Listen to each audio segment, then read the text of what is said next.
cái program ra.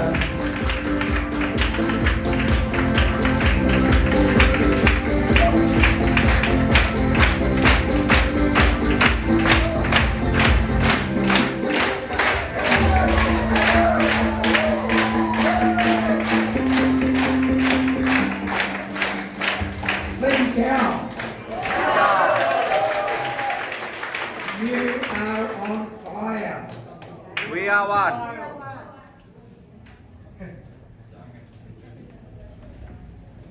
Everybody, you are on fire. The enthusiasm is electric in the room. Và chắc chắn rồi, các anh chị đang có những ngọn lửa bùng cháy và niềm đam mê của các anh chị đang làm cho sức nóng của căn phòng này nóng hơn bao giờ hết. I really appreciate your warm welcome. Và tôi rất trân trọng những cái sự đón chào nồng hậu này của tất cả các anh chị. You are my second family. Các anh chị chính là gia đình thứ hai của tôi. I had a choice to be anywhere in the world today, but I choose to be with you. Và tôi thì chắc chắn rằng tôi sẽ có thể lựa chọn ở bất cứ nơi nào trên thế giới nếu như tôi muốn. Nhưng tôi chọn ở đây cùng với các bạn ngày hôm nay.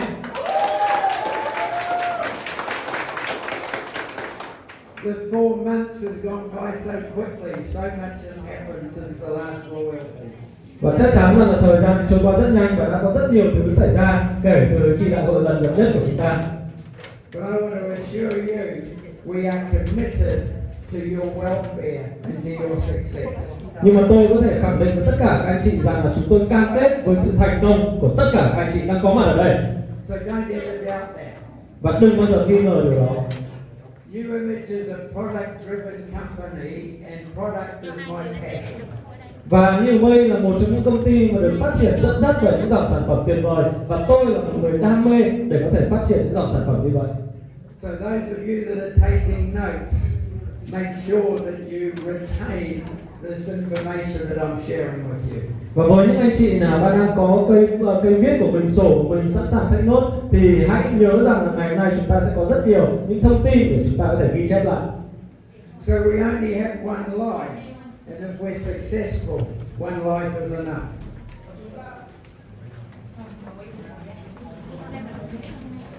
Ta thì chỉ có một cuộc đời, và nếu mà chúng ta thành công thì một cuộc đời là đủ rồi. We only have one body, and it's so important that that lasts your lifetime.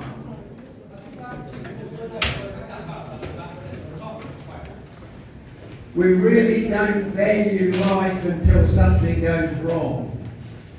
Và chúng ta thì sẽ không có trân trọng cuộc sống của mình cho đến khi nào có một vấn đề xảy ra nghiêm trọng của chúng ta.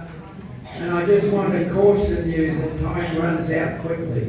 Tôi chỉ muốn chia sẻ với các anh chị rằng là thời gian trôi qua nhanh hơn là chúng ta nghĩ. But everybody has a story, and what's important in our operation is that you share that story. You don't keep it to yourself. Và mỗi chúng ta thì sẽ có những câu chuyện để chúng ta có thể kể lại, và chúng ta sẽ quan trọng là chúng ta sẽ chia sẻ câu chuyện đó như thế nào. So health is your most priceless wealth. Và chắc chắn là sức khỏe chính là tài sản vô giá nhất của mỗi người. We can always make more money, but we can't extend life. Chúng ta có thể tạo ra thêm thu nhập, chúng ta có thể có thêm tiền, nhưng chúng ta sẽ không thể nào kéo dài được sự sống. So we're about reinforcing the optimum immune system to make sure that we have the best quality of life that we can. Chính vì vậy, cái việc củng cố giá trị của hệ miễn dịch để giúp cho cuộc sống của chúng ta có thể trở nên tốt hơn chính là một trong những điều quan trọng nhất. Well, let me share with you that adversity is inevitable, but opportunity is optional. Và tôi chia sẻ với các anh chị nghịch cảnh là những thứ gì đó không thể tránh khỏi, những cơ hội thì chính là những lựa chọn của mỗi chúng ta. It's about how you react. Quan trọng là chúng ta phản ứng với những điều đó như thế nào. It's not what happens, it's what we do about what happens that's important. Bởi vì vấn đề không phải là những gì đã xảy ra, vấn đề là chúng ta phản ứng lại với những vấn đề đó như thế nào. So always focus on what you've got, not what you've lost. Và hãy ghi nhớ rằng là chúng ta phải tập trung vào những gì chúng ta đã có, chứ không phải là những gì chúng ta đã mất.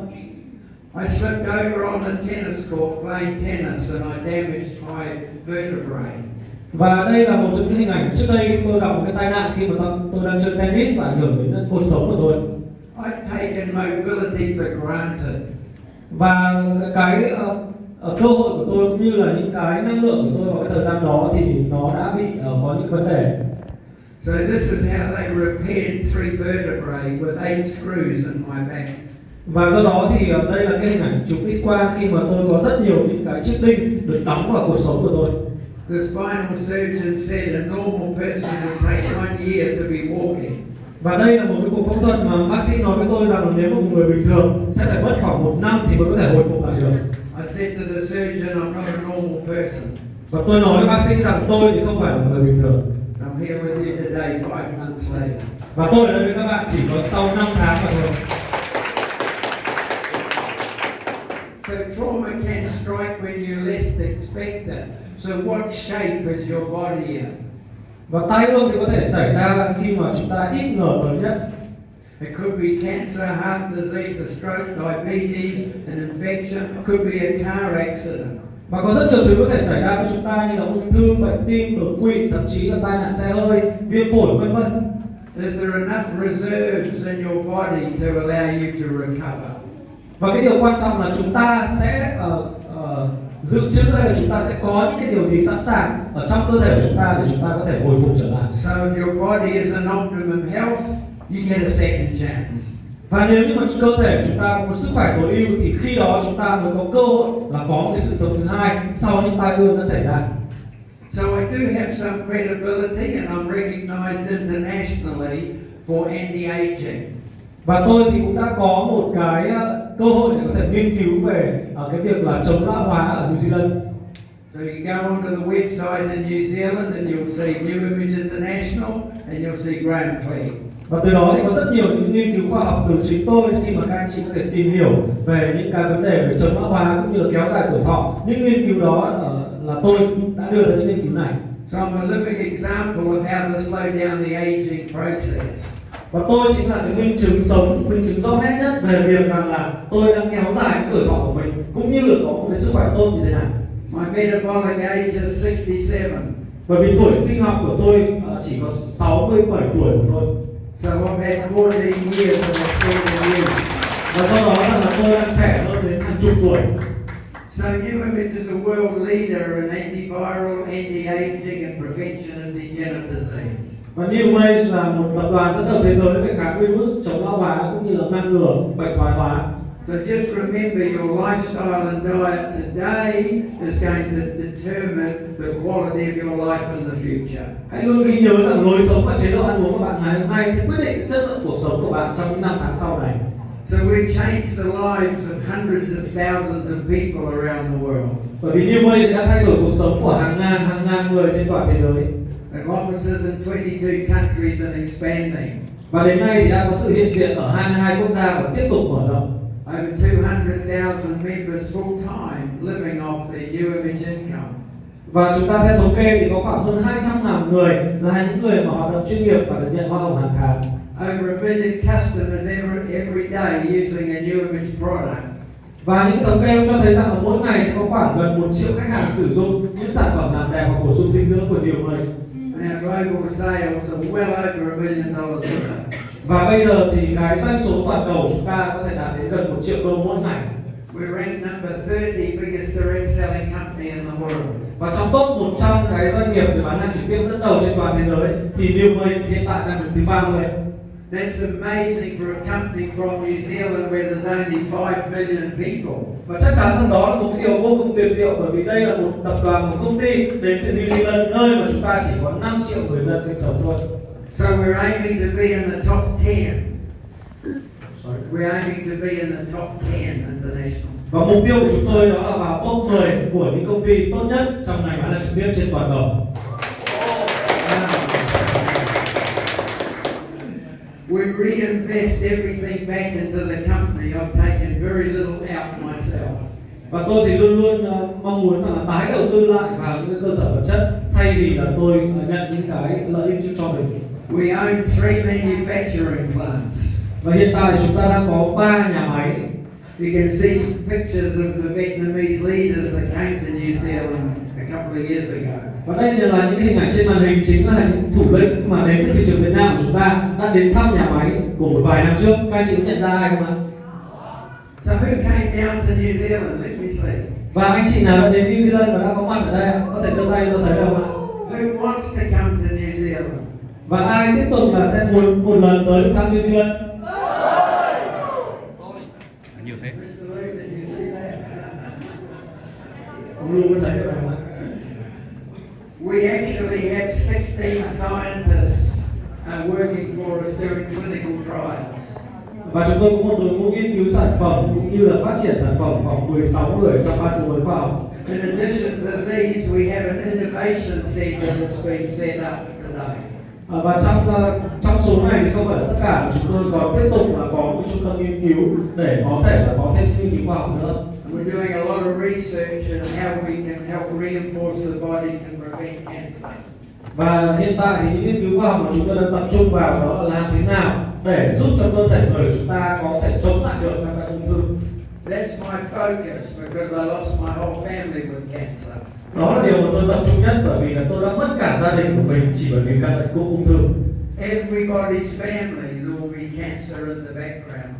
Và rõ ràng là mỗi gia đình chúng ta thì đều có cái nguy cơ là có những cái tế bào ung thư đang len lỏi ở trong từng gia đình. But our products are manufactured to pharmaceutical standards, not food. Và sản phẩm của chúng ta thì được sản xuất theo cái quy trình của dược GMP chứ không phải là quy trình của một cái sản phẩm thông thường về thực phẩm. We have 172 patents and trademarks protecting our products from people copying them. Chúng ta có khoảng hơn 172 bằng sáng chế cũng như đăng ký nhãn hiệu để có thể bảo vệ cho sự độc quyền của các sản phẩm. You know, there's a lot of counterfeit products out there in the marketplace copying our technology and our clinical trials. Mặc dù là có rất nhiều những cái sản phẩm nhái, những cái hàng giả đang cố gắng là copy, đang cố gắng bắt chước những cái sản phẩm công nghệ của chúng ta. Much of the colostrum that's sold is poor quality and much just milk powder. Tuy nhiên thì sản phẩm sữa non của chúng ta thì có một cái chất lượng hoàn toàn khác biệt. So you have to learn about the difference about quality. Và do đó chúng ta sẽ chắc chắn sẽ phải tập trung để chúng ta có thể học và chúng ta phân biệt được rằng là cái sự khác biệt về mặt chất lượng nó sẽ như thế nào. Why would we have the highest quality? Tại vì sao chúng ta lại tự tin rằng là chúng ta có một cái chất lượng cao nhất? Because I take the same products as you do. Bởi vì tôi đang dùng cái sản phẩm ở mỗi ngày giống như là các anh chị.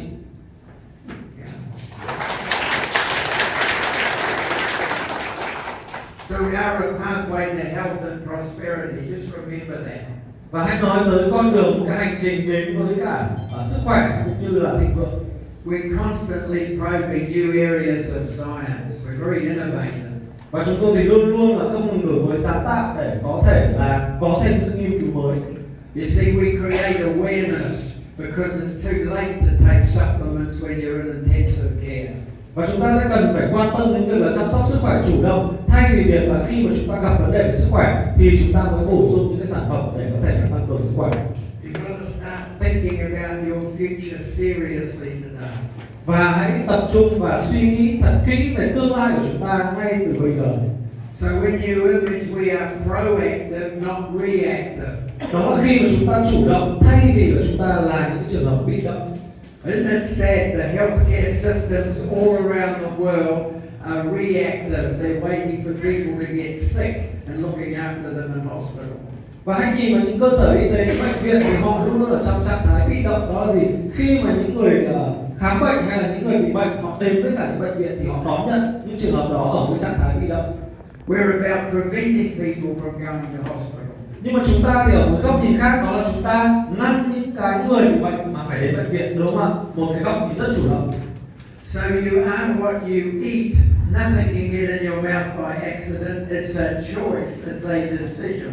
Và một câu nói rất là quan trọng đó là bạn chính là những gì mà bạn ăn mỗi ngày và bạn có lựa chọn mỗi ngày. So eat foods that are good for you, not foods that just taste good. Và chẳng có gì là ngẫu nhiên cả, bởi vì là hãy chọn những cái sản phẩm tốt cho sức khỏe thay vì là những cái sản phẩm mà chỉ có những cái vị ngon mà thôi. So remember, disease only strikes a vulnerable body. Bởi vì bệnh tật chỉ có thể xâm nhập được vào những cơ thể yếu ớt thôi. So eat to live. Don't live to eat like a lot of people. They can't wait for the next meal. Hãy ăn để sống hơn là sống để ăn, giống như là rất nhiều người luôn luôn là tìm xem là những bữa ăn tiếp theo là gì, đúng không các anh chị? So this is important, all disease and even aging is a result of a dysfunctional immune system. Và tôi có thể chia sẻ với các anh thì tất cả những căn bệnh, thậm chí là sự lão hóa, chính là kết quả của một cái hệ miễn dịch bị rối loạn chức năng. Intervention is a logical, common sense approach. Do đó chúng ta cần phải có một sự can thiệp hợp lý. So when your DNA, that's the blueprint of your body, who you are, fractures, degenerative disease results. Bởi vì khi mà trong một cái chuỗi DNA của chúng ta mà có khi căng thẳng thì DNA trong cái chuỗi đó có thể bị đứt gãy và giao tiếp trong tế bào, nó sẽ có thể trở nên bị rối loạn chức năng. You only got to have one letter out of sequence and you're sick. Và hãy nhìn xem nếu như mà trong một cái bảng chữ cái, nếu như mà chỉ một cái chữ cái bị sai trình tự thì nó sẽ dẫn đến những căn bệnh của chúng ta. So the software in colostrum can prevent the damage or it can repair the damage. Và lúc này thì sữa non đóng cái vai trò là hỗ trợ ngăn chặn hoặc là hỗ trợ sửa chữa những cái hư hỏng, những cái sai hỏng đó. There's no other nutrient on the planet that can do what colostrum does. Và tôi có thể chia sẻ với các anh chị rằng là colostrum hay sữa non chính là một cái dòng thực phẩm dinh dưỡng gần như là duy nhất có thể làm được cái việc này.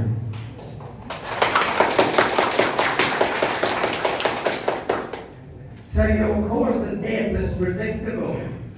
Đôi khi nguyên nhân cái chết của bạn thì liệu rằng là bạn có thể đoán trước được điều đó hay không?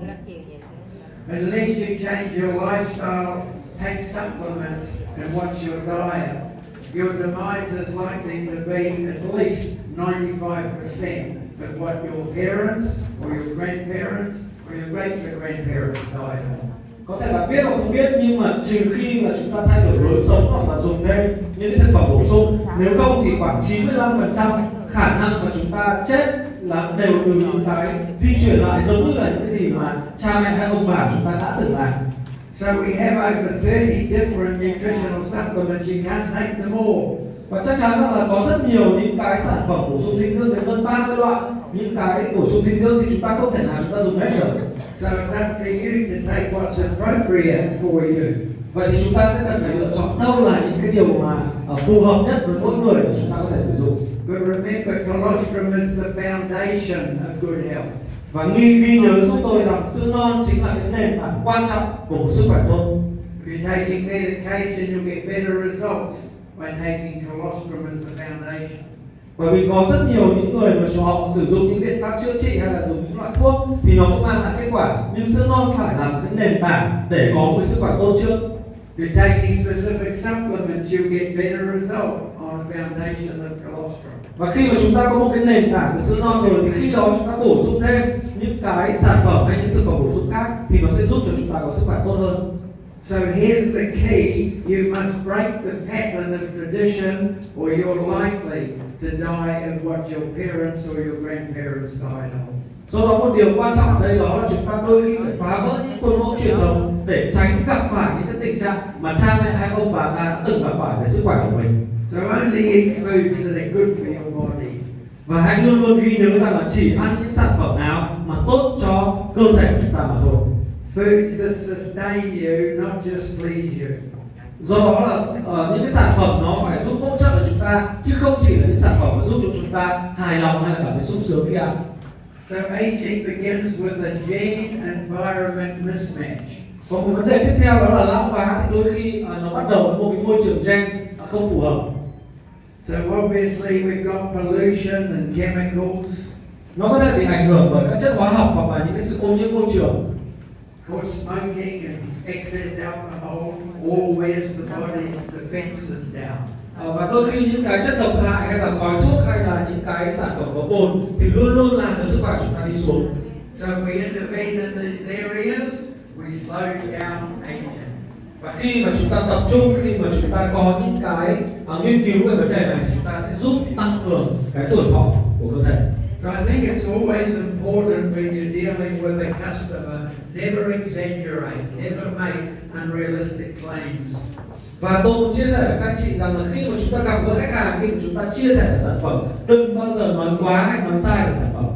Every country has very strict laws. Và chắc chắn khi mà chúng ta làm điều đó thì chúng ta sẽ gặp phải những cái vấn đề rất nghiêm trọng bởi vì chúng ta đã vi phạm luật pháp. And Mr. Liu was emphasizing the importance of meeting regulations because we have to conform. Và như Tổng giám đốc Lu vừa chia sẻ thì chúng ta sẽ luôn luôn phải đóng vai trò là tuân thủ luật pháp. Every country has different regulations. Và mỗi quốc gia thì sẽ có những cái luật pháp, những cái quy định khác nhau. So any person that's got a medical condition, you should always tell them to talk to their doctor before they take the product. Do đó là khi mà chúng ta gặp ai bị bệnh thì hãy cần phải tham khảo ý kiến bác sĩ trước khi mà sử dụng sản phẩm. Our company's philosophy is to focus on prevention, keep healthy people healthy. Bởi vì nguyên lý hoạt động của công ty của chúng ta đó là chúng ta tập trung vào việc phòng bệnh cũng như là giữ gìn sức khỏe của những người khỏe mạnh. So we believe that the power that created the body can heal the body. We work with Mother Nature. Bởi vì chúng tôi tin rằng là tất cả những cái sự chữa lành, khả năng tự chữa lành hay là tự sửa chữa cơ thể thì nó có thể được xảy ra khi mà chúng ta xây dựng một hệ miễn dịch khỏe mạnh. So let's look at the complexity of the immune system. Và hãy nhìn vào một cái hình ảnh thì có thể thấy được là những cái sự phức tạp của trong quá trình mà hệ miễn dịch của chúng ta làm việc. The first thing to understand is that immunity weakens as we get older. Điều đầu tiên đó là hệ thống miễn dịch của chúng ta nó sẽ có thể suy yếu theo tuổi tác. So from age 45, it's all downhill. Và khi mà của chúng ta đến một cái ngưỡng tuổi khoảng 45 tuổi thì lúc đó là lúc mà cái đồ thị về sức khỏe của chúng ta bắt đầu đi xuống. That's why supplements are so important. Và đó là lý do vì sao mà thực phẩm bổ sung nó vô cùng quan trọng. So colostrum is the most complex code of life in existence. Và tôi có thể chia sẻ với các anh chị, sữa non thì chính là một trong những cái chuỗi gen hay chuỗi khóa mà quan trọng và phức tạp nhất trong cuộc sống. There's 200 million years of intelligent design. Bởi vì đã hơn 200 triệu năm qua nó tiếp tục được thiết kế lại bởi mẹ thiên nhiên. And Neoimage is the pioneer of the industry. Và tôi tự hào rằng chúng ta là một trong những công ty tiên phong ở trong ngành thực dân miễn dịch này. So let's just have a look at how immunity is transferred to the cow colostrum to the human. Và đây là một cái hình ảnh, cái sơ đồ để cho thấy rằng là cái sữa non từ bò nó sẽ ảnh hưởng như thế nào khi mà đi vào cơ thể của người. So we are all one species, we are mammals. Và chúng ta thì đều có thể gọi là chung một giống loài, đó là chúng ta là động vật có vú. Some mammals are two-legged, some are four-legged. Và một số động vật có vú thì là có 2 chân, một số động vật có vú có 4 chân. All mammals are warm-blooded and they suckle their young and they all produce colostrum. Và tất cả những động vật có vú thì đều là có máu nóng cũng như là khi mà sinh ra thì đều cần đến sữa non. So they get the same diseases that humans get. They get pneumonia, diarrhea, food poisoning, COVID, coronavirus, SARS. Và khi mà chúng ta cùng chủng loài như vậy thì kể cả những động vật có vú khác thì cũng có khả năng gặp phải những bệnh dịch như là con người, ví dụ như là SARS, COVID, cúm hay ung thư vân vân đều có cả.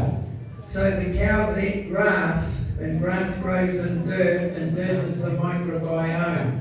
And that's where the transfer of immunity comes from to the cow, into the milk, then into the bloodstream. Và đây là một cái sơ đồ để thấy được rằng là khi mà những chú bò ăn cỏ thì nó nhận được những cái dưỡng chất từ thực vật, sau đó nó chuyển hóa thành sữa, sữa trở thành sữa non và sau đó nó giúp cho chúng ta tăng cường cái khả năng miễn dịch. So cows produce much more colostrum than one baby needs. Và một chú bò mẹ thì có thể là sản sinh ra cái lượng sữa non nhiều hơn cái nhu cầu của một chú bò con. So we have a contract with the cows in New Zealand to get the surplus because if the baby didn't get colostrum, it would be dead in 24 hours. Do đó thì chúng tôi mới ký hợp đồng với cả những chú bò New Zealand, đó là lấy cái phần dư của những cái chú bò mẹ và dành cho chú bò con để dành cho những người của chúng ta sử dụng, đúng không ạ? So colostrum is animal welfare, very important. Và chắc chắn là chúng ta cũng sẽ phải cần nhìn nhận và chúng ta cần phải công bằng với cả những cái loài động vật này, đúng không ạ? So colostrum is the conductor of the orchestra. Và có thể nói rằng là colostrum hay sữa non chính là chỉ huy của một cái dàn nhạc của hệ miễn dịch. It's got all of the immune bioactives that you need for a healthy immune system. Và trong sữa non thì có rất nhiều những hoạt chất cần thiết cho một hệ miễn dịch khỏe mạnh. And as I said before, all of the bioactives are extracted from the blood serum of the cow into the colostrum and transferred to us when we take our alpha lipid lifeline and colostrum products. Và tôi chia sẻ với các anh chị đó là rất nhiều những cái chất dinh dưỡng hay là những cái hệ miễn dịch được chiết xuất từ huyết thanh của bò, từ chính hệ miễn dịch của nó, và sau đó trở thành sữa non cho tuyến vú tạo ra, và sau đó thì khi mà con người chúng ta sử dụng thì chúng ta sẽ có một cái hệ miễn dịch tốt hơn, khỏe mạnh hơn. So colostrum's only produced for 3 days, then milk becomes essential for survival as a food. Bởi vì sữa non thì chỉ có 72 giờ hay là 3 ngày sau sinh, và sau đó thì nó sẽ trở thành sữa bình thường. So colostrum is a transfer of immunity, milk is food. Two different things. Và khi mà chúng ta nhìn vào như vậy, chúng ta sẽ có thể đánh giá được sữa non chính là cái nơi hay chính là một cái chất để có thể là vận chuyển cái hệ miễn dịch của chúng ta hay là tăng cường hệ miễn dịch của chúng ta, trong khi sữa nó chỉ là thức ăn thông thường thôi. So colostrum's influencing the nervous system, respiratory system, circulation, digestion, the skeleton. Và do đó thì sữa non nó ảnh hưởng đến cả những cái neuron thần kinh, đến những cái nội tạng của chúng ta nữa. So it's also a rich source of preformed antibodies. So I'm going to spend quite a lot of time helping you understand antibodies. Và sữa non có thể nói được cách đấy chính là một cái nguồn dầu kháng thể mà nó đã được hình thành sẵn. So all of the bioactives are preformed and they're ready to go to work. Và khi mà cái thành phần mà nó được hình thành sẵn rồi, nó đã được hình thành trước rồi, thì lúc này các hoạt tính sinh học của nó sẽ sẵn sàng hành động ngay lập tức. So they transfer what they term passive immunity. Và lúc đó thì chúng ta mới nói đến một cái đó là Passive immunity. đó là hệ miễn dịch bị động. They transfer biological active immune substances to the recipient to prevent or to treat disease. Lúc này những cái hoạt chất miễn dịch đó thì nó có hoạt tính sinh học cho người nhận để ngăn ngừa và điều trị bệnh. As I said before, they're preformed, bioactive, and ready for action. Và như tôi nói trước đấy thì các cái hoạt tính sinh học này nó đã hình thành trước và nó đã sẵn sàng để có thể hành động, sẵn sàng để hoạt động rồi. They'll recognize and react immediately against any environmental pathogen that may get into your body. Và lúc này thì cái việc mà tái hoạt động nó giúp chống lại những cái tác nhân gây bệnh từ bên ngoài môi trường một cách rất hiệu quả. They go into immediate attack mode. Và lúc này thì chúng ta sẽ có một cái hệ miễn dịch hoạt động một cách hiệu quả ngay lập tức, ngay tức thì.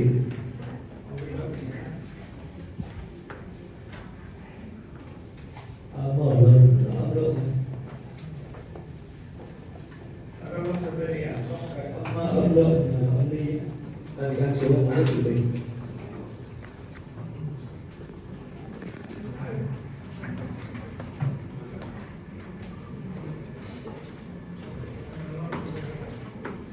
Cái khu của tôi nghe thì muốn chị cho xin tất tiếp theo.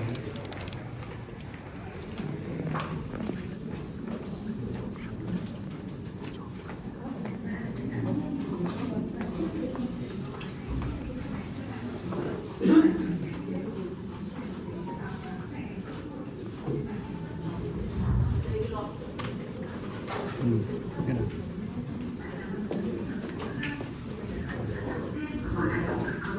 Để cả con người sản xuất khí học và sinh, và nó là thức ăn duy nhất kích thích hoạt tế bào và mọi cơ quan hoạt động bình thường. Sữa non của bò đến từ bò là phổ biến, có nghĩa là tất cả các động vật có vú, bao gồm cả con người đều có thể uống được, là hỗn hợp của sữa non của con người về thành phần, hình thức và chức năng với một lợi ích bổ sung. Nó mạnh gấp 40 lần và là cách mạnh nhất để kích hoạt hệ thống miễn dịch. Được rồi, chúng ta bắt đầu. 10 lý do hàng đầu để uống sữa non. Thứ 10, đó là cách chữa trị duy nhất cho hội chứng xuột xỏ xỉ.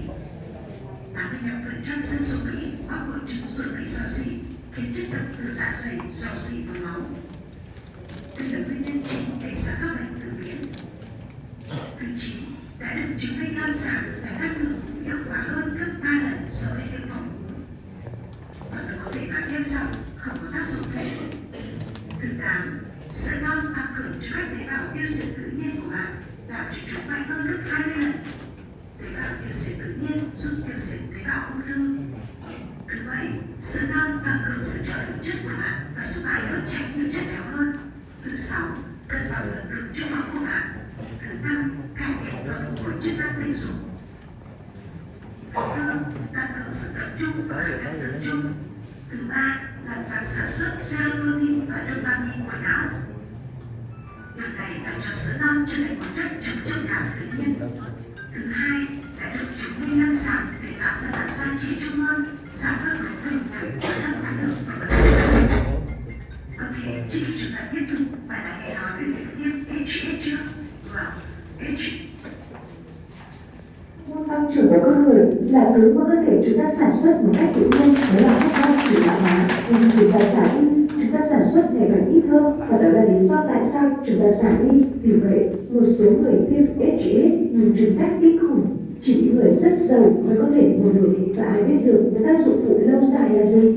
Vì vậy, lý do số 1 mà bạn muốn uống sữa non đó là chất duy nhất đã được chứng minh lâm sàng kích thích hệ thống nội tiết tiếp tục sản xuất hormone trở lại đoàn HGH. Hormone tăng trưởng của con người được một cân bằng hoàn hảo. Sữa non là thứ gần gũi nhất mà chúng ta có với một số nguồn tươi trẻ, và bạn không bao giờ quá trẻ để bắt đầu sử dụng sữa non. Bạn chỉ muốn đảm bảo rằng bạn đang sử dụng một loại sữa non chất lượng cao. Cá nhân tôi sử dụng sữa non LG đã được chứng minh lâm sàng vì hiệu quả gấp 4 lần so với sữa non thông thường. Alpha Lipid Life là một công thức cân bằng khoa học để hỗ trợ sức khỏe tối ưu, chứa mọi chất dinh dưỡng để duy trì sự sống, củng cố hệ thống hoàn chỉnh, nền tảng của sức khỏe tối ưu đối với mọi người hàng ngày. So we have our own video department. We produce a lot of videos. I've had them translated and I brought them up here. You've got them to put online or to help you fully understand the products. Và tôi có một cái phòng truyền thông mà sẽ giúp cho chúng ta là sản xuất ra những cái video như thế này để có thể hỗ trợ cho kinh doanh. Tôi hy vọng rằng là sau đó có thể là đưa lên online để có thể là hỗ trợ cho tất cả các anh chị nhà phân phối.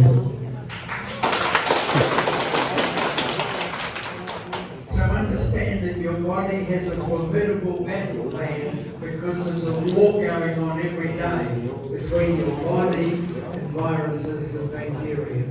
Và cơ thể của chúng ta thì bên trong cơ thể chúng ta thì luôn luôn có những cái sự chiến đấu giữa những cái chiến binh miễn dịch và những cái tác nhân gây hại bên ngoài, ví dụ như là virus, vi khuẩn, vân vân.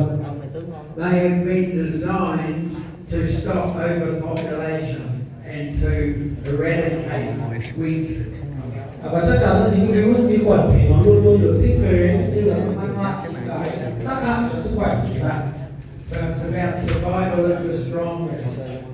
Và lúc này thì trong những cái cuộc chiến giữa những chiến binh kháng thể của chúng ta với những cái virus, vi khuẩn thì cái người mà còn sống sót lại là những người mạnh mẽ nhất, đúng không ạ? So all of these key ingredients are designed to seek out and destroy. Và một trong những điều quan trọng là trong những cái thành phần ở bên trong sữa non mà các anh chị có thể nhìn thấy là chúng ta có thể giúp là những tác nhân tìm kiếm và phá hủy cái virus, vi khuẩn gây hại. And then in a battle there's got to be defenses. Và trong một cuộc chiến như vậy thì bên cạnh những cái đơn vị tấn công thì còn đơn vị phòng thủ nữa. They're covered. Then we look at the weapon manufacturing plant. Where are the antibodies coming from? Và lúc này thì chúng ta hãy xem là cơ thể của chúng ta và những cái kháng thể IgG của chúng ta giống như là một cái nhà máy chế tạo ra vũ khí để chống lại những tác nhân gây bệnh vậy. Then in a war, communications become important. Và trong một cuộc chiến thì cái việc truyền đạt thông tin nó cũng vô cùng quan trọng, và chúng ta cũng có những cái thành phần để giúp truyền đạt thông tin, để giúp tìm những tác nhân gây hại nữa. So you don't hear a lot about protein-rich polypeptides, but they're reinforced in your image cholesterol. Và đôi khi là chúng ta sẽ không được nghe nhiều về những cái polypeptide, là một cái tên khoa học này chưa rõ lắm. Then in a battle, there's got to be intelligence gathering. There's got to be building and repairing. Và trong cuộc chiến này thì cũng có những đơn vị là giúp tập hợp lại thông tin cũng như là xây dựng và sửa chữa nữa. So there's going to be casualties, cells that are destroyed that need to be repaired. Và khi mà bởi vì là sẽ có những cái tế bào của chúng ta bị phá hủy bởi những tác nhân gây bệnh, và lúc này thì sữa non hay là những thành phần ở trong sản phẩm của chúng ta nó có chức năng đó là sửa chữa hoặc là xây dựng lại. So colostrum has transforming growth factors, antioxidant vitamins, stem cell activity. Và lúc này thì ở trong sữa non có những yếu tố tăng trưởng chuyển đổi cũng như là những yếu tố là giúp kích hoạt những cái tế bào gốc nữa. Then there's got to be metabolic support, and this is where leptin comes in. Và một chức năng tiếp theo đó là hỗ trợ về trao đổi chất. Then there's got to be security. Và tiếp theo nữa là một chức năng về các cái yếu tố bảo vệ, những thành phần mang lại yếu tố bảo vệ. Cold receptor ligands, all of these are important in the battle. Ở các cái thụ thể tôn như cái lactoferrin vân vân, tất cả những thành phần này nó đều rất là quan trọng trong những cuộc chiến chống lại tác nhân gây hại. And there's got to be the Red Cross for emergency, for casualties. Và thậm chí là có cả những cái trường hợp khẩn cấp, những cái phòng ban mà sẽ giúp cho chúng ta là đề phòng những trường hợp khẩn cấp nữa. And finally, microbiome support. Và cuối cùng là những cái hoạt chất sinh học giúp hỗ trợ. So every time you take your shake, you are really reinforcing your body's defenses. Và do đó là mỗi khi mà chúng ta lắc sản phẩm, chúng ta uống sản phẩm, đó là khi mà chúng ta đang giúp tăng cường và củng cố sức khỏe miễn dịch của chúng ta. So the immune system has special cells to make the antibodies. Và hệ thống miễn dịch thì chứa những cái tế bào đặc biệt mà thiên nhiên đã thiết kế để có thể tạo ra những kháng thể. So taking your colostrum increases the number of natural antibodies, plus you get the reinforcement of trillions of antibodies in every shake.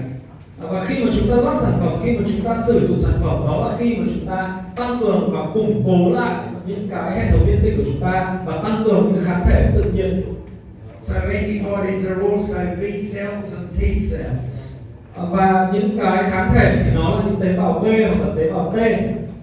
They don't only attack bacteria and viruses, they attack renegade cells, cancer cells. Và nó không chỉ là tấn công vào những cái tế bào hay những tác nhân gây hại, mà thậm chí nó sẽ giúp trung hòa những vi khuẩn gây bệnh hoặc là tấn công những cái tế bào ung thư.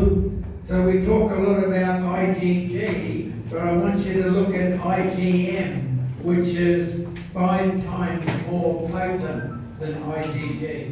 Chúng ta hay nghe đến là IgG, nhưng mà tôi muốn chia sẻ với các bạn một thành phần không kém quan trọng và thậm chí là có thể có sức mạnh lớn gấp 5 lần, đó chính là IgM. So there's a lot of immunoglobulins, but they're not in everybody's colostrum. They are in ours. Và có rất nhiều những cái immunoglobulin mà tôi muốn chia sẻ với các anh chị, và nó đều có cái tầm quan trọng của nó. So we talk about weapons in a war.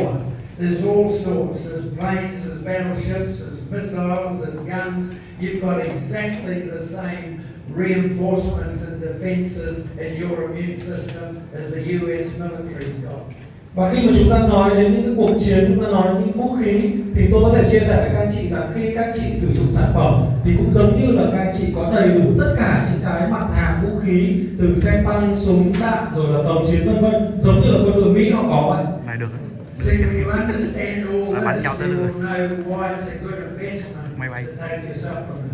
Và khi mà chúng ta hiểu tất cả những điều này thì chúng ta mới hiểu rằng là tại vì sao chúng ta phải đầu tư vào việc chăm sóc sức khỏe như vậy. You must be able to share this information. Và lúc này thì chúng ta mới cần tổng hợp và chia sẻ lại những thông tin này. There's no loyalty on the internet. People just buy at the cheapest price. Bởi vì là khi mà chúng ta chia sẻ trên những cái mạng internet thì sẽ không có những cái người dùng trung thành, bởi vì họ chỉ quan tâm đến sản phẩm nào có cái giá thành rẻ nhất. But when you establish a relationship with the customer and they understand your product, price does not become important. Nhưng mà khi mà chúng ta đã thiết lập được một cái mối quan hệ tốt với cả những người khách hàng của chúng ta, khi mà chúng ta là có thể chia sẻ những thành phần của sản phẩm này, thì lúc đó thì giá thành nó không còn quan trọng nữa, đúng không ạ? Price is what you pay now. Vì giá thành là những gì mà chúng ta mua ở hiện tại. Value is what you get later. Nhưng mà giá trị là những gì mà chúng ta nhận lại ở sau này. New image products are value. Bởi vì sản phẩm của chúng ta tập trung vào giá trị. So I want to talk about natural killer cells. Và tôi muốn nói với tất cả các anh chị đó là cái tế bào tự nhiên. They're the first line of defense to stop your body being taken over by cancer. Và những cái tế bào tự nhiên, tế bào T này là những cái tuyến phòng thủ đầu tiên để giúp chúng ta chống lại những tác nhân gây bệnh. So I've got a video on natural killer cells, and I think you'll enjoy this. Và cái tế bào này thực ra nó có một cái tên đấy là tế bào giết tự nhiên, và tôi muốn chia sẻ với các anh chị ở video clip để Tế bào miễn dịch bao gồm nhiều loại tế bào khác nhau tạo nên gia đình tế bào bạch huyết. Mỗi loại tế bào bạch huyết có vũ khí của riêng mình, chống lại nhiễm trùng và ung thư và hàng loạt bệnh khác. Những tế bào này đại diện cho những chiến binh của cơ thể. Chúng là lực lượng tiếp viện cho sự phòng vệ của hệ miễn dịch. Tế bào bản năng sát thủ tự nhiên là một trong những loại tế bào miễn dịch tích cực nhất. Tế bào bản năng sát thủ tự nhiên là một phần của tế bào miễn dịch bẩm sinh của hệ thống miễn dịch. Tế bào miễn dịch bẩm sinh cung cấp các biện pháp phòng thủ quan trọng khi chúng thực hiện chức năng của mình mà không đòi hỏi sự phát triển của bộ nhớ miễn dịch đến một mầm bệnh hoặc tế bào ung thư cụ thể. Điều này có nghĩa là chúng có thể hành động ngay lập tức, nhận biết và tấn công ngoại xâm. Điều này trái ngược với các tế bào miễn dịch khác cần tiêm phòng. Và sự phát triển của bộ nhớ miễn dịch về một phần tử cụ thể của bệnh và kháng nguyên trước khi chúng có thể nhận ra và tấn công mầm bệnh. Tế bào sát thủ bẩm sinh tạo nên khoảng 5 đến 15% tổng số tế bào bạch huyết trong cơ thể con người.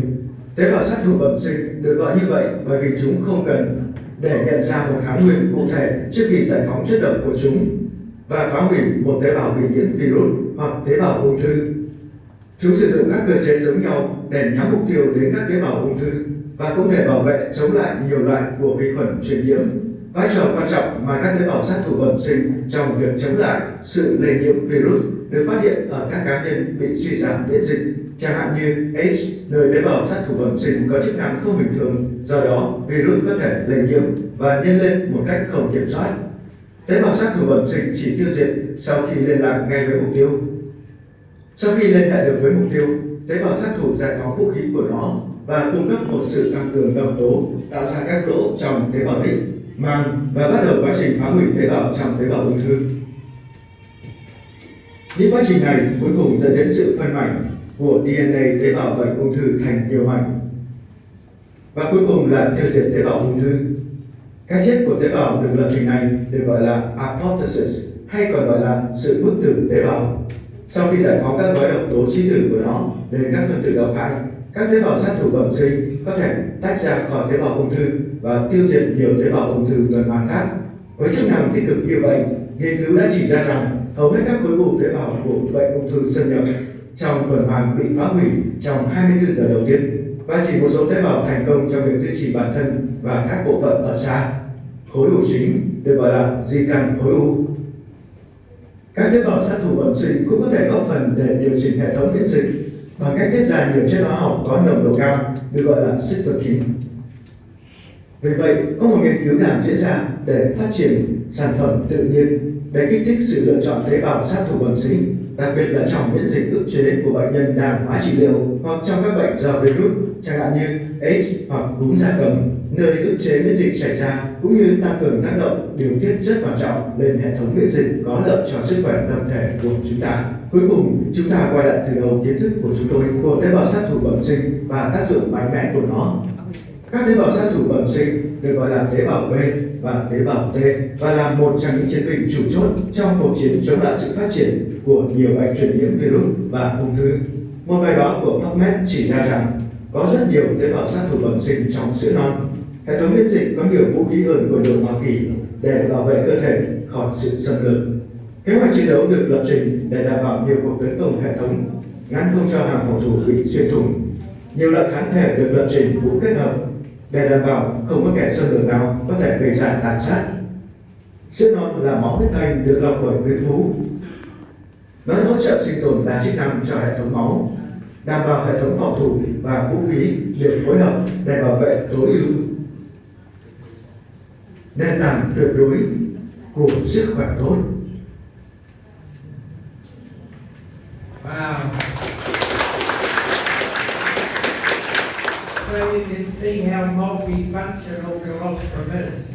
Và lúc này thì các anh chị có thể thấy được cái tác dụng đa chức năng của sản phẩm sữa non là như thế nào. But you've got to be sure you're getting reinforced colostrum. Và do đó là cái điều quan trọng đó là chúng ta cần phải củng cố sức khỏe mỗi ngày dựa vào sản phẩm sữa non. So cancer treatments will shift from drug-based to immune-based. Và chắc chắn là cái việc mà chúng ta chữa trị ung thư nó sẽ chuyển từ cái việc là sử dụng thuốc hay là hóa trị chuyển qua là sử dụng những cái hết miễn dịch để có thể hỗ trợ cho việc điều trị ung thư.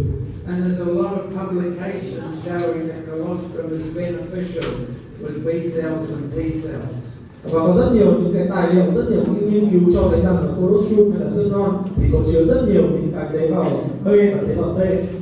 But that's a normal cell and that's a cancer cell. Và bên trái là chúng ta sẽ nhìn thấy một cái tế bào bình thường, và bên phải đó là tế bào ung thư. Here's a published paper from Medicine Net that says, can a good immune system prevent cancer? Và một trong những cái bài nghiên cứu khoa học được đưa lên báo Medical đó là một hệ miễn dịch khỏe mạnh liệu có thể ngăn chặn được các bệnh ung thư hay không? So if you get cancer, you've got a dysfunctional immune system. Và bởi vì khi mà chúng ta bị ung thư là lúc mà hệ miễn dịch của chúng ta sẽ bị suy giảm chức năng. You fix the immune system, there's less likelihood of getting cancer. Và nếu mà hệ miễn dịch của chúng ta khỏe mạnh thì là lúc mà chúng ta sẽ ít khi mà chúng ta có khả năng là bị ung thư. The article says medical research suggests a strong immune system does protect against cancer. Và một cái nghiên cứu này thì cho thấy rằng một hệ thống miễn dịch mạnh nó sẽ giúp hỗ trợ chống lại được các bệnh ung thư. Experts don't understand exactly how, but they know that it's possible. Và một số chuyên gia thì họ không thể hiểu được cái chính xác cái cơ chế mà hệ miễn dịch phản ứng với tế bào ung thư, nhưng họ biết chắc rằng nó có khả năng chống lại chúng. You see, there's so much about colostrum that has not been discovered. Và rõ ràng là nó có rất nhiều những cái điều mà chúng ta chưa biết về những cái chức năng của sản phẩm sữa non. That's why we've got an innovation laboratory, because we believe there's hundreds of bioactives that we can extract, concentrate, and put into a product. Và do đó rằng là tôi mong muốn rằng là có thể thiết lập lên một cái phòng thí nghiệm và từ đó có thể là mời rất nhiều những nghiên cứu sinh để họ chia sẻ những hiểu biết của họ để chúng ta làm giàu thêm những hiểu biết về sữa non. This is what keeps me going, why I get out of bed every morning. Và đó là những cái điều mà luôn luôn là giúp cho chúng ta tiến về phía trước mỗi khi chúng ta thức dậy buổi sáng. So we know that mankind is facing the biggest threat with viruses that has ever been in history. Và ngày nay thì loài người của chúng ta sẽ phải đối mặt với những cái nguy cơ, những cái mối nguy lớn nhất mà có thể nói đến, đó chính là từ những virus, hoặc đặc biệt là những loại virus mà có thể đột biến gen. We've seen viruses that have the ability to outsmart our defensive system. Bởi vì có thể thấy rằng là virus nó có khả năng vượt trội hơn cơ thể con người, bởi vì nó có thể đi trước, nó có thể tìm kiếm và thậm chí là nó có thể tấn công vào hệ thống phòng thủ của cơ thể. The phenomenon is called mutations. Và những cái hiện tượng này nó gọi là mutation, đột biến. And this is what's happening with COVID. It mutates and the vaccine doesn't work. Và đó là khi mà chúng ta nhìn thấy những cái biến chủng của virus ngày nay thì nó đang tiếp tục đột biến và nó vượt qua cái rào cản vaccine, hàng rào vaccine của chúng ta. But your immune system is smarter than the vaccine. Tuy nhiên là hệ miễn dịch của chúng ta thì thậm chí lại còn thông minh hơn và ưu việt hơn cả những cái hàng rào vaccine nữa. Because antibodies are adaptive and they have memory. Adaptive means that they're able to preempt any mutations of the virus and protect you. Bởi vì cái điều quan trọng là kháng thể của chúng ta thì nó có khả năng thích ứng, và do đó thì nó sẽ có thể là tìm được, ghi nhớ và đưa được những cái điều kiện thích hợp để có thể là đi trước cả những cái việc đột biến gen của những loại virus như vậy. So today is an appropriate time to bring in the reinforcements. Và rõ ràng đây chính là cái thời điểm thích hợp để chúng ta có thể đưa thêm quân tiếp viện vào, hay là đưa thêm những quân kháng thể vào để hỗ trợ hệ miễn dịch cơ thể. Now I'm constantly researching and feeding the latest science out to all of our countries and members. Và tôi thì luôn luôn là đưa thêm những nghiên cứu, luôn luôn là học hỏi để đưa thêm những nghiên cứu và tìm ra những cái mối liên hệ còn thiếu giữa não bộ và hệ thống miễn dịch. Here's a reputable publication called Neuroscience News, which says that the researchers have found a missing link between the brain and the immune system. Và đây là một trong những nghiên cứu ở trên tạp chí Neuroscience nói về việc các nhà nghiên cứu đang cố gắng tìm ra mối liên hệ còn thiếu giữa não bộ và hệ thống miễn dịch. This will have a profound effect on diseases like autism and Alzheimer's and dementia. Và cũng như những nghiên cứu mà cho thấy rằng những các bệnh như tự kỷ, Alzheimer hay bệnh đa xương cứng thì gây ảnh hưởng rất xấu tới hệ thần kinh. So this discovery overturns decades of textbook teaching. Và trong một cái khám phá tuyệt vời ở trong giảng dạy của Đại học Y khoa, That means there's a direct link from the immune system to the brain. đó là Đại học Y khoa Virginia, họ đã xác nhận rằng là não bộ của chúng ta có một cái kết nối trực tiếp với cả cái chức năng của hệ miễn dịch. So the true significance of the discovery lies in the effect it could have on the treatment of all of the neurological diseases which are reaching epidemic proportion today. Và khi mà chúng ta có những cái nghiên cứu như vậy, và giống như khi chúng ta có một cái hệ thống liên kết từ não bộ và liên quan đến cả hệ thần kinh, thì chúng ta mới có thể tìm ra được những cái phương pháp để lập những cái bản đồ kỹ lưỡng khắp cơ thể của chúng ta để có thể là nâng cao được sức khỏe. 100 years ago, there was no fatalities that were linked to dementia or Alzheimer's. Bởi vì là nếu như mà chúng ta nhìn về khoảng hơn 100 năm trước thì sẽ không có những cái nghiên cứu mà có thể là mang lại cho chúng ta những cái niềm hy vọng như hiện tại. Today, 9% of all deaths are linked to dementia and Alzheimer's. Và bởi vì ngày nay thì sẽ có rất nhiều những cái gọi là những cái chết nó liên quan đến những cái mà chúng ta có thể là tìm ra và có những nghiên cứu khoa học để có thể là xử lý được. Everybody, that's 1 in 10 deaths. Sorry. 1 in 10 people are dying. Tức là có Neurological disease. bởi vì là sẽ có khoảng 10% cái lượng người chết bởi vì là những cái tác nhân hay là những cái gây bệnh đến hệ thần kinh. Everybody, my presentation's fairly technical. I'm trying to keep it easy to understand. Và chắc chắn là những cái thông tin, những kiến thức ngày hôm nay thì nó mang rất nhiều những cái kiến thức về khoa học. Tuy nhiên là tôi đang cố gắng là diễn giải với các anh chị một cách là dễ hiểu nhất. You just need assurances that colostrum is a miracle product from Mother Nature. Và dễ hiểu nhất đó là sản phẩm sữa ngon chính là một cái sản phẩm kỳ diệu từ mẹ thiên nhiên. So you're looking at a superfood, a $1 billion breakfast drink. Và chúng ta đang nói đến một sản phẩm, một siêu thực phẩm mà có thể trở thành những cái bữa sáng tỷ đô của các châu Á. It's the safest oral vaccine on the planet. Và chúng ta có thể nói đây là một loại vaccine an toàn nhất trên hành tinh của chúng ta. All vaccines should be taken orally, just like the polio vaccine is a syrup. Và tất cả những loại vaccine mà tôi cho rằng an toàn nhất chính là những loại vaccine mà chúng ta trực tiếp uống vào cơ thể, giống như là những loại siro vậy. But there's much more money using a needle than there is taking it orally. Nhưng mà ngày nay thì rất nhiều người chúng ta đầu tư rất nhiều tiền vào việc là tiêm vaccine vào người thay vì là chúng ta uống vào đường miệng. So we're talking oral vaccination as Mother Nature intended. Bởi vì chúng ta đang nói đến một cái vaccine chúng ta có thể uống được và nó đến từ mẹ thiên nhiên. So let me introduce a new dimension for healthcare called non-pharmaceutical intervention. Và tôi muốn giới thiệu một khía cạnh mới trong quá trình trong việc chăm sóc sức khỏe, đó là những liệu pháp can thiệp mà không dùng thuốc. We're not in food, we're not in supplements, we're in non-pharmaceutical intervention. Think about that. Và khi mà chúng ta không dùng thuốc, khi mà chúng ta dùng những cái sản phẩm mà có thể là thực phẩm bổ sung hay là những cái sản phẩm mà giúp cho chúng ta nâng cao sức khỏe, thì hãy suy nghĩ về điều này. So our focus is on prevention.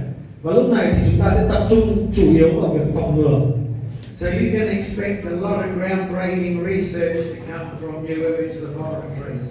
Và từ những cái suy nghĩ đó thì tôi đang mong đợi một cái nghiên cứu đột phá từ các phòng thí nghiệm của New Image. We're investing a lot of money in this area because we intend to be around for a long time. Và tôi thì đang muốn đầu tư rất nhiều vào những nghiên cứu này bởi vì tôi muốn rằng là những sản phẩm này nó sẽ có thể giúp ích được cho rất nhiều người trong tương lai trong một thời gian dài. We want you to enjoy the best of health and we want you to have a very successful distribution business. Chúng tôi vừa mong muốn là các bạn có một cái sức khỏe tốt, và chúng tôi vừa mong muốn là các bạn sẽ có một cái cơ hội kinh doanh mà nó sẽ kéo dài được, nó sẽ trường tồn. So we've got some wonderful beauty products that a lot of people don't recognize. The colostrum is just as powerful on the outside as it is on the inside. Và chúng tôi cũng có những cái sản phẩm mà có thể là các bạn ít khi dùng hoặc ít khi nghe đến, đó là những sản phẩm mà sử dụng để sữa ngon và chúng ta bôi hay là chăm sóc ngoài ra bên cạnh những sản phẩm mà chúng ta uống trực tiếp vào cơ thể. So colostrum has epidermal growth factors and ceramides. Và đó là những cái sản phẩm mà dưỡng da mà có thành phần của sữa non của chúng ta. These are mammal ceramides, not Frankenstein chemically created ceramides from laboratories. Và đó là những cái sản phẩm của chúng ta lấy từ huyết thanh của bò và tạo ra sữa non để chúng ta có thể sử dụng, chứ không phải là máu của macaron đúng không các anh chị? Do đó chúng ta hoàn toàn có thể sử dụng một cách rất là an toàn hiệu quả. So we grow old because of the sun, smoking. Và đây là những tác nhân gây hại mà dẫn đến cái việc là chúng ta lão hóa làn da, ví dụ như là tiếp xúc với cả trực tiếp ánh nắng mặt trời, hút thuốc hay là chế độ ăn vân vân. Not enough protein in the diet, poor nutrition, fast foods. Những chế độ ăn thiếu dinh dưỡng và đặc biệt là thiếu protein. Stress, pollution, weather and wind, and the slow down of cell regeneration. Căng thẳng, ô nhiễm, thời tiết khắc nghiệt hay là cái việc là những cái tái tạo tế bào của chúng ta chậm hơn bình thường. We can do something about this. Và do đó thì ngày hôm nay tôi muốn chia sẻ với các anh chị một số điều về sản phẩm này. The first treatment I'm excited to announce a pre-release of this exclusive rejuvenation pack. Và đây là một cái thanh sắc đẹp để giúp cho chúng ta là có thể tái tạo xà bông, giúp cho chúng ta tái tạo được sắc đẹp mà có thể bôi ở ngoài da. We're going to do a lucky draw of 3 people who go away with one of these cards. Và ngày nay chúng ta sẽ có thứ tự các anh chị tham gia ngày hôm nay và chúng ta sẽ tìm ra khoảng 3 người may mắn để tôi có thể tặng cái sản phẩm của các anh chị. bốc thăm luôn. Remember, this is a pre-release. We're still going to go through the process of registration, but you can be excited knowing that it's coming. Vì đây là một cái sản phẩm mới ra mắt thôi, chắc chắn là chúng tôi sẽ còn phải thông qua những hoạt động đăng ký sản phẩm vân vân để có thể ra mắt chính thức. It's a rejuvenating, cleansing bath. Và đây là một cái sản phẩm để giúp cho chúng ta là có thể trẻ hóa được làn da cũng như là làm sạch làn da. It's got a lot of colostrum in there. Nó có rất nhiều những cái hạt sữa non ở bên trong. But there's a new exciting discovery of a protein that kills that active bacteria. Và nó sẽ còn có những tác dụng để có thể là làm sạch những cái vi khuẩn nữa. You know the problems with teenagers and acne. Và chúng ta thì có rất nhiều những cái vấn đề mà gần đây các anh chị có thể thấy là đặc biệt là những bạn giới trẻ hoặc là trong những giai đoạn dậy thì gặp rất nhiều vấn đề về buôn, đúng không ạ? And many women have skin problems, and this is a patented product. It's called IDP. Và có rất nhiều những cái người phụ nữ cũng gặp những vấn đề về làn da, và do đó là trong cái sản phẩm của chúng tôi thì có một cái thành phần gọi là IDP. We've also got almond, jojoba, and macadamia oil in there. Và bên cạnh đó thì chúng tôi bên trong cái thành phần của sản phẩm này cũng có dầu thực vật, dầu vitamin, các loại dầu hạt nhân, dầu hạt maca vân vân. So ladies, you don't use any alcohol astringents for cleansing. You use the bath. Và do đó thì chúng ta hãy hạn chế lại sử dụng những cái sản phẩm mà có thành phần giống như là cồn hay là những cái sản phẩm sử dụng thông thường, mà chúng ta hãy sử dụng những cái sản phẩm như là tôi đang chia sẻ ở đây. Deep cleansing, beauty treatment bath, also with manuka honey. Đó là một cái sản phẩm làm sạch sâu và nuôi dưỡng vẻ đẹp, có cái thành phần từ mật ong của New Zealand, đó là manuka. It protects, nourishes and supports healthy skin cell renewal. Giúp cho chúng ta bảo vệ và nuôi dưỡng làn da cũng như là hỗ trợ tái tạo tế bào và khôi phục được cái độ ẩm tự nhiên của da của chúng ta. So you just create a lather and put it on your face and you leave it for 2 minutes, but it goes right through into the skin within 2 minutes. Và đây là cách mà chúng ta làm. Đầu tiên đó là chúng ta làm ướt tay, tạo bọt và chúng ta để như vậy trong khoảng 2 phút để cái sản phẩm nó có thể tối ưu và nó thấm vào bên trong. Man, it's wonderful for shaving. Và đặc biệt là nó rất là tuyệt vời khi mà dành cho những người đàn ông của chúng ta mà không muốn cạo râu nữa. Hay nhỉ. Đàn ông được hay rồi đấy. Now, I don't think everybody realizes that H-Divine telomere serum is the most advanced beauty treatment in Vietnam today. Và tôi có thể chia sẻ với các anh chị mà nhiều anh chị đang đánh giá thấp hoặc là chưa biết về cái sản phẩm telomere serum của chúng ta, bởi vì đây sẽ là một trong những sản phẩm mà có thể là giúp tăng độ dày đàn hồi của da và tăng trưởng tế bào thuộc dạng tốt nhất trong những dòng sản phẩm tại Việt Nam. We stimulate cell growth, Và lúc này thì nó giúp kích hoạt để chúng ta đổi mới cái tế bào để giúp cho chúng ta có những làn da trẻ trung hơn. We have telomerase in there, which slows down the telomere burn rate. Và chúng ta sẽ có những cái hoạt chất để kích hoạt được telomere. Telomere burn. Telomere. Telomeres are used up, you die. Tức là phá hủy những hoạt chất phá hủy telomere. So if we can slow down the telomere burn rate, you're going to live longer and your skin is going to stay younger. Và khi mà chúng ta có những cái thành phần mà phá hủy được telomere như vậy thì nó sẽ giúp cho chúng ta là giảm đi cái sự lão hóa. This is all proven science. You can go and look up everything I've covered today is backed by science. Và tất cả những gì chúng tôi chia sẻ với các anh chị ngày hôm nay là dựa trên những nghiên cứu khoa học và các anh chị có thể tìm hiểu thêm về những nghiên cứu này. So your skin, hair and immune system are most affected by telomere shortening. Bởi vì da, tóc hay là hệ thống miễn dịch của chúng ta bị ảnh hưởng nhiều nhất bởi việc là những cái telomere của chúng ta bị rút ngắn. So a lot of people speed up the telomere burn rate by smoking, not getting enough sleep, eating processed foods, and pollution. Và có rất nhiều người thậm chí còn làm ngắn hơn cả những cái tế bào telomere này dựa vào những cái sinh hoạt không điều độ, ngủ trễ hoặc là chúng ta ăn những cái sản phẩm thực phẩm ăn sẵn hoặc là chúng ta hút thuốc vân vân.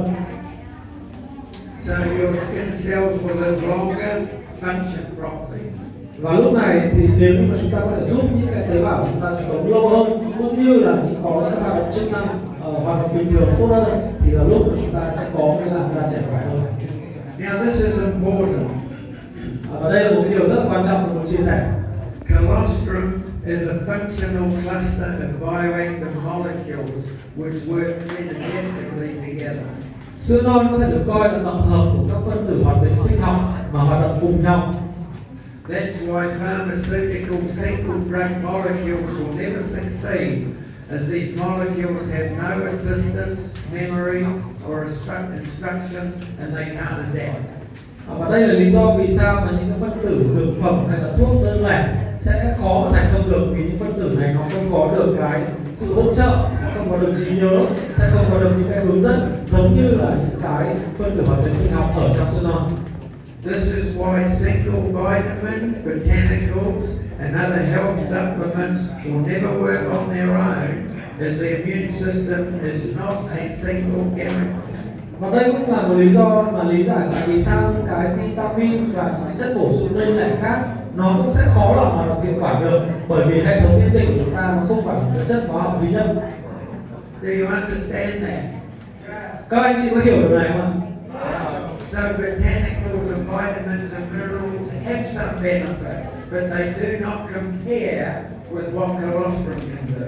Và do đó chúng ta có thể thấy rằng là dược phẩm, thuốc hay là những cái loại vitamin và thực phẩm bổ sung khác thì nó cũng sẽ có những mặt tốt, nhưng mà nó sẽ khó lòng có thể so sánh được với chức năng mà sữa non có thể mang lại cho sức khỏe của chúng ta. So it's an impossibility to replace colostrum with a cocktail of other health supplements. Và tôi có thể chia sẻ với các anh chị sẽ không thể thay thế sữa non bằng một sản phẩm có các chất bổ sung điển hình như vậy. Now you will have heard in the media about monoclonal antibodies. Và có thể là một số các anh chị đã nghe trên báo đài về việc là các cái kháng thể đơn dòng thì nó đã thất bại. They've been developed as a treatment for COVID. Và những kháng thể đơn dòng này thì nó đã được phát triển để có thể chống lại Covid. But they have failed, and it should have been obvious in hindsight. Tuy nhiên thì nó đã có những cái hiệu quả khá là hạn chế.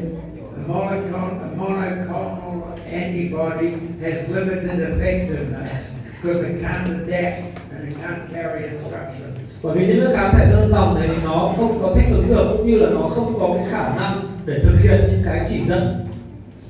Once the virus mutates, it's unrecognizable to the immune system. Chính vì vậy khi mà một cái virus đột biến nhẹ trong cơ thể chúng ta thì những cái hệ thống miễn dịch đó sẽ không thể nhận biết được. So the FDA in America pulled $2 billion worth of drugs from Regeneron and Eli Lilly. They don't work.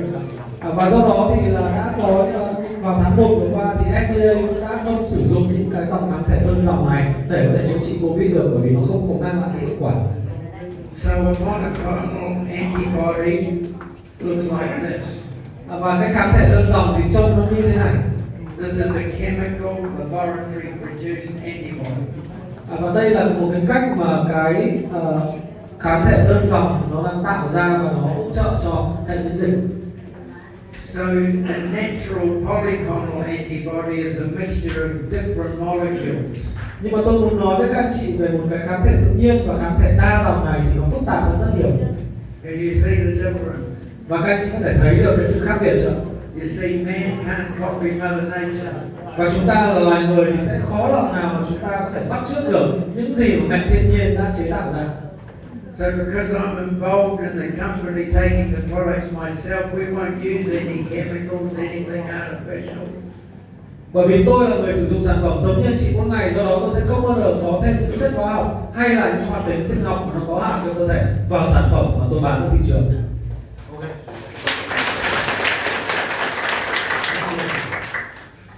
So let's talk about being prepared for the next pandemic. Vậy thì bây giờ chúng ta hãy cùng nhau nhìn về tương lai là làm thế nào để chúng ta có thể chuẩn bị cho những cái đại dịch tiếp theo nó có thể xảy đến. We can learn from our ancestors. Đầu tiên đó là chúng ta cần học hỏi từ những cái tổ tiên của chúng ta. So what I'm sharing now is a published white paper. Và những gì mà tôi muốn chia sẻ với các anh chị ngày hôm nay là một cái tạp chí được xuất bản, một nghiên cứu xuất bản. So researchers use genomic data from people to understand how we've adapted through the centuries. Thông qua nghiên cứu này thì những nhà nghiên cứu đó là họ đã sử dụng những cái bộ gen từ người hiện đại để hiểu được rằng là con người trước đây từ hàng trăm, hàng triệu năm trước thì đã thích nghi với sự bùng phát của những con virus trong lịch sử như thế nào. The genes you have in your body today contain information going back thousands of years. Bởi vì một cái bộ gen của con người hiện đại thì nó thậm chí chứa được những thông tin tiến hóa có nguồn gốc từ hàng nghìn năm trước. So they're able to look back and find out that there was a coronavirus epidemic many thousands of years ago, and there's still memory in modern population. Và khi mà chúng ta sử dụng những thông tin này, chúng ta sẽ có thể hiểu được cái quá trình tiến hóa của loài người chúng ta khi mà gặp phải những cái chủng virus như trước đây, như là corona vân vân. Mà trước đây thì cơ thể con người đã thích ứng với nó như thế nào? The team identified a set of genes which exhibited an adaptive response they believe emerged 900 generations ago. That's 25,000 years. Và một cái nhóm nhà nghiên cứu đã xác định một bộ 42 cái mã gen hay là 42 COVID này nó thể hiện cái phản ứng thích nghi mà họ tin rằng là loài người trước đây từ khoảng 900 thế hệ trước, tức là khoảng 25.000 năm trước đã có những cái thích ứng với cả những cái loại virus này. I wanted you to understand how powerful this is. Và lúc này thì tôi muốn chia sẻ với các anh chị về cái sức mạnh của những cái bộ gen con người chúng ta là như thế nào. What incredible wisdom is locked up in the genes in your body that's protected you. Và đã có biết bao nhiêu nhân chứng, đã có biết bao những cái chứng thực ở trong bộ gen của chúng ta mà nó lưu giữ hàng nghìn năm qua. Because your ancestors had a robust immune system. Bởi vì là tổ tiên của chúng ta thì chắc chắn là có một cái hệ miễn dịch của thậm chí khỏe hơn chúng ta bây giờ rất nhiều. So please understand that antibodies don't kill viruses, they only kill bacteria. Và hãy luôn luôn nhớ rằng là kháng thể thì nó không giúp là diệt virus mà nó diệt những cái vi khuẩn. The first oral vaccine for polio was based on antibodies from colostrum. Và cũng nhớ rằng là cái loại vaccine uống đầu tiên cho bệnh bại liệt chính là những cái sản phẩm được phát triển mà chúng ta có thể tìm thấy trong sữa non của bò. So colostrum is the only substance that contains antibodies. Và lúc này thì sữa non của chúng ta là những thực phẩm duy nhất mà có chứa kháng thể và chỉ kháng thể để nó diệt được virus. I'm leading a global movement to force governments to ban antibiotics in animal food. I'm leading a global movement to get governments to ban antibiotics as put in animal food. Và tôi sẽ là một trong những cái nhóm nghiên cứu, hay một trong những cái người mà luôn luôn là đưa ra những cái nghiên cứu đi đầu và giúp cho những chính phủ của chúng ta để có thể là nhận ra được cái tầm quan trọng của việc là sử dụng những sản phẩm mà có chứa kháng thể. All the chickens that you eat have been fed antibiotics. Bởi vì là sẽ có rất nhiều những cái sản phẩm hay là những cái thực phẩm mà hiện tại chúng ta đang ăn, ví dụ là những cái con gà vân vân, thì nó chứa những cái mà nó diệt kháng thể. All the pork that you eat has been fed antibiotics. Nó chứa những cái The pork that you eat has been fed antibiotics. The chickens fed antibiotics. The fish farming antibiotics. Có thể hiểu rằng là có rất nhiều những thực phẩm mà chúng ta đang ăn thì họ đang sử dụng rất nhiều những cái hóa phẩm sinh học hay là những cái chất có hại mà họ đang có trong thực phẩm đấy, và khi mà chúng ta ăn thì nó sẽ là gây hại cho sức khỏe. The farmers are using it to increase the survival rate, not realizing that it gets into the food chain. Bởi vì khi mà những cái hóa phẩm sinh học này và những người nông dân họ sử dụng mỗi ngày vào cái thực phẩm họ, thì đôi khi họ không biết được những cái tác hại nó có thể gây hại đến sức khỏe như thế nào. So in 1996, the Nobel Prize winner said the single biggest threat to man's continued dominance on the planet is the virus. Và vào năm 1996, một trong những nghiên cứu đoạt giải Nobel đã nói rằng là những cái mối nguy lớn nhất cho loài người đó chính là những mối nguy về sự xâm chiếm của virus.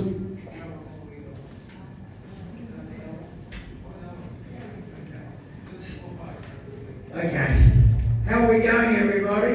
Và các anh chị thấy các buổi chia sẻ ngày hôm nay thế nào?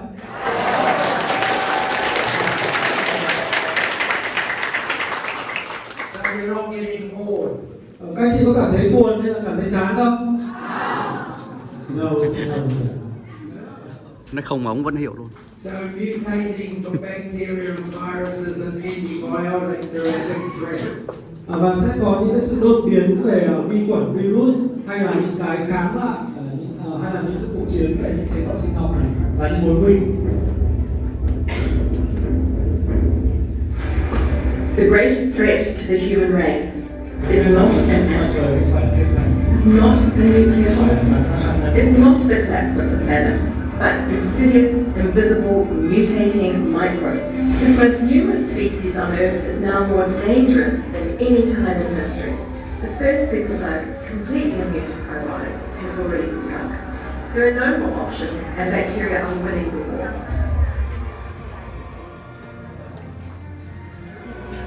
However, there is one last chance to save mankind. A miracle substance that nature has developed over 200 million years of intelligent design, revered by the ancient Egyptians and Chinese, mentioned many times in the book of Buddha, the Bible, and also the Quran, as being blessed with spiritual powers. Contributing to the development of the polio vaccine, and now may be the savior to protect us during the return of the infectious microbe dark ages. New Image reintroduces an ancient secret from modern times, colostrum. This amazing substance, almost a life force, reinforces the immune system and restores optimal functioning of the complete body. The key to surviving in a post-mutating viral world is to maintain such a strong immune defense that no pathogen can penetrate and convert your body into a viral incubator.